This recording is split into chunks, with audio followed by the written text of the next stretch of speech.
Today, we are jumping right into Isaiah chapter 6. This is such a powerful story. It kicks off with a massive national crisis and wraps up with a mission that changes a man's life forever.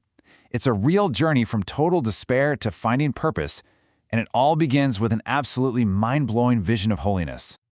All right, so let's set the scene. We're talking around 740 BCE. And for the nation of Judah, it's a time of huge uncertainty. The chapter immediately throws this powerful contrast at you that's key to, well, everything. You've got this failing earthly king on one side and the eternal, unshakable king of heaven on the other. So at the heart of this crisis is the death of King Uzziah. Now you gotta understand, this guy had been the rock of Judah for over 50 years. I mean, half a century. He was the symbol of stability and strength. So his death wasn't just a political shakeup, it was a national trauma. It left this giant leadership vacuum. Uzziah's reign was really a tale of two halves. On the one hand, publicly, he was a huge success. We're talking 52 years of a strong military and a booming economy.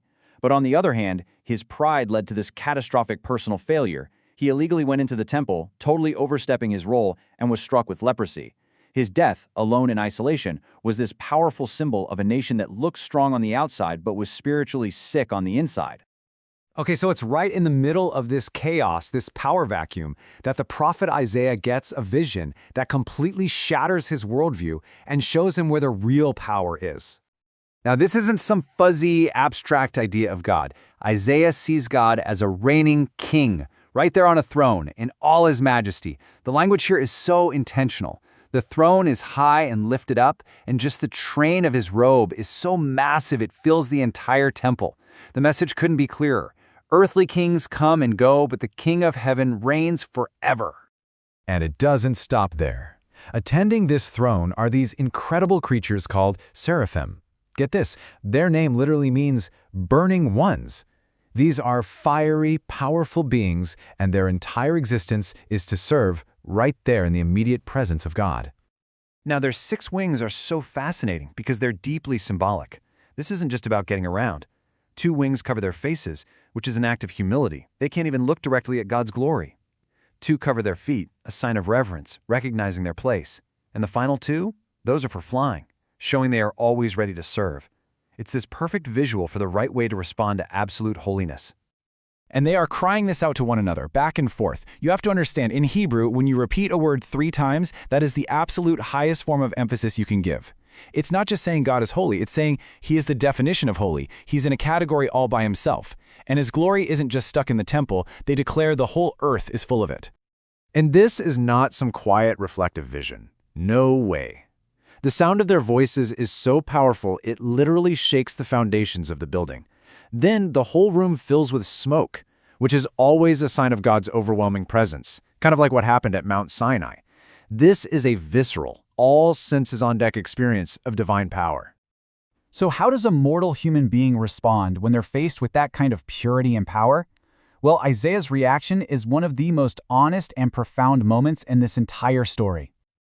He doesn't feel uplifted or special. He feels completely wrecked, undone. The holiness of God is like a perfect mirror that suddenly shows him his own sinfulness in perfect clarity. He cries out, "Woe is me," and he zeroes in on having unclean lips, a powerful metaphor for all the corrupt words and thoughts that separate people from a holy God. But feeling crushed by his sin isn't the end of the story. In this incredible act of grace, one of the seraphim flies over, grabs a burning coal from the altar, the place of sacrifice, and touches it right to Isaiah's lips, the very source of his confessed sin. The fire doesn't destroy him, it purifies him. And with that single touch, his guilt is taken away. It's only after he's been cleansed that Isaiah can actually hear God's voice. And listen to this. God doesn't command, he asks for a volunteer. Whom shall I send and who will go for us? And Isaiah, who was just moments ago completely shattered, is now so transformed by grace that he responds with one of the most famous lines ever. Here am I, send me. His despair just got turned into total availability.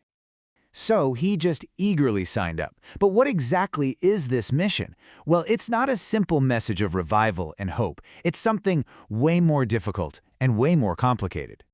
God gives him what sounds like a total paradox for a command. He's told to go and preach, but the message itself is actually going to have a hardening effect on the people. Why? Because they've already been so resistant to the truth that hearing it now will just confirm them in their rebellion. It'll seal their spiritual insensitivity.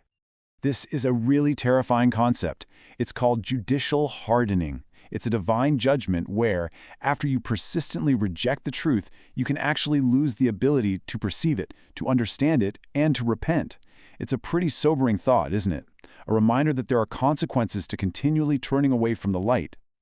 So as you can imagine, Isaiah is just overwhelmed by the weight of this mission. I mean, preaching a message of judgment that's going to make things worse before they get better? He asks the only question that makes any sense. Lord, how long? How long does this painful process have to go on? And in God's answer, we find that even inside this devastating message of judgment, there is the stubborn, unshakable seed of hope.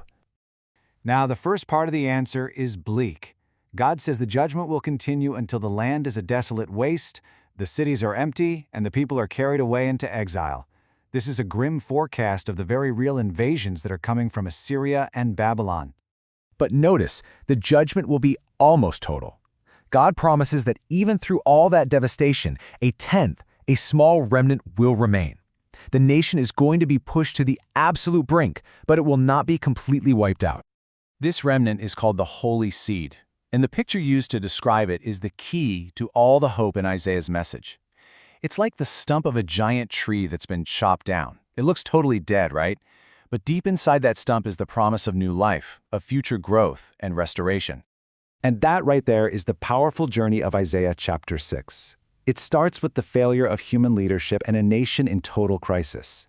But a vision of God's true authority transforms a broken man, cleansing him and calling him to a tough mission.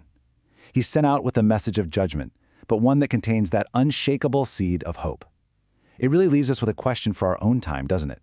When we're faced with our own crises, how can a vision of something greater transform our despair into a willingness to say, "Send me"?